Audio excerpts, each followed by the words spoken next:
धेरै गोर खाए भातपुरी खेले जस्तो नगरे जस्तो कि फोनमा गई कुस्ती गरी नाउसिर घर गृहस्थी गरी खाए आठ साले बाल पाले लिखाल काठाले नगरे पट्टै दिदियो फेरि चित्त गरी बेटा बाङ्ला चिलिम नाल्ना त भयो बाङ्ला चिलिम भन्नु चाहिँ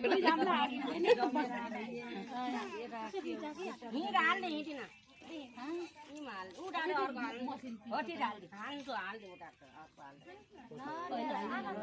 अलि चिनी हाले मस्त अड्डिन्थ्यो यतिकोमा चाहिँ चिनी हाल्ने थोरै हुन्छ